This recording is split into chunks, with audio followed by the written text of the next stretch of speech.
মহাবিদ্রোহীর অনুক্লান্ত আমি সেই দিন হব শান্ত। জুলাই বিপ্লবের অন্যতম সংগঠক ইনকলাব মঞ্চের মুখপাত্র ওসমান হাদী আমাদের মাঝে আর নেই। স্বাগত জানাচ্ছি ম্যাগনা 24 টেবিল টকে। সাথে আছি আমি একে রানা। মুক্তির মন্দির সোপান তলে কত প্রাণ হলো বলিদান, লেখা আছে অশ্রু জলে। মুক্তির মন্দির সোপান তলে কত প্রাণ হলো বলিদান, লেখা আছে অশ্রু জলে। কত বিপ্লবী বন্ধু রক্তে রাঙা, বন্দিশালার ওই শিকল ভাঙা।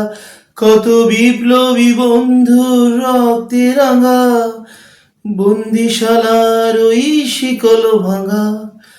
তারা কি ফিরবে আর, তারা কি ফিরবে আর সুপ্রভাতে? যত তরুণ অরুণ গেছে অস্তাচলে, মুক্তির মন্দির সোপান তলে কত প্রাণ হলো বলিদান, লেখা আছে অশ্রু জলে। বিদ্রোহী কবি কাজী নজরুল ইসলামের বিদ্রোহী কবিতা বিপ্লবী ওসমান হাদীর কণ্ঠে যে উন্মাদনা সৃষ্টি করেছে তা লাখ কোটি তরুণকে অনুপ্রাণিত করেছে। বিপ্লবের 1-1.5 বছরের মাথায় ওসমান হাদী কেন খুন হলো? কি চেয়েছিল? সাম্য ইনসাফের বাংলাদেশ গড়তে চেয়েছিল তো ওসমান হাদী? দুর্নীতি, সন্ত্রাস, চাঁদাবাজি থেকে দেশকে রক্ষা করতে চেয়েছিল। সাংস্কৃতিক, সামাজিক এবং আধিপত্য বিরুদ্ধে লড়াইয়ে ওসমান হাদীর কণ্ঠস্বর আজ লাখো তরুণের কণ্ঠে প্রতিধ্বনিত করছে ওসমান হাদীর সেই বিদ্রোহী কবিতার মতো। ভারতীয় আগ্রাসনের বিরুদ্ধে ওসমান হাদীর বলিষ্ঠ কণ্ঠ আজ লাখো তরুণের কণ্ঠে ধ্বনিত হচ্ছে। আধিপত্যবাদের মুক্তি চাই, আধিপত্যবাদের মুক্তি চাই। সেই মিছিল রাজধানী থেকে শুরু করে সমগ্র বাংলার প্রান্তরে ছড়িয়ে গেছে।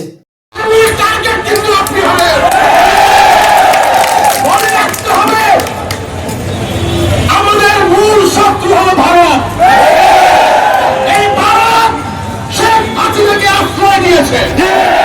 এই ভারত ওসমান হাদীর, যাকে ওসমান হাদীকে যে গুলি করেছে, এই ভারত তাকে আশ্রয় দিয়েছে। বিএনপির শত্রু ভারত, জামাতের শত্রু ভারত, মানবাধিকার পরিষদের শত্রু ভারত।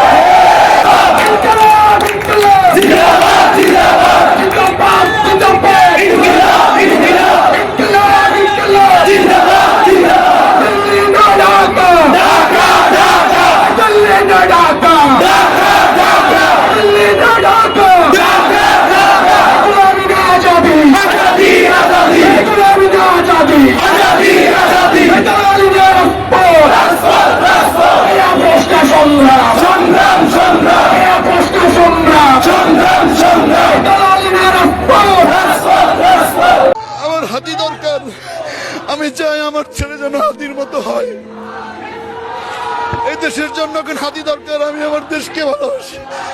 আমার দেশের জন্য হাতি দরকার, এইটুকু বুঝি। প্রতিটি ঘরে ঘরে হাতি দরকার। এই দেশের জন্য হাতি দরকার। এইটুকু বুঝি, প্রতিটি ঘরে ঘরে হাতি দরকার। এই দেশের জন্য হাদী দরকার। আমি আমার দেশকে ভালোবাসি। আমার সন্তানকে হাদীর মতো দেখতে চাই। আমার সন্তানকে হাদীর মতো বানাতে চাই।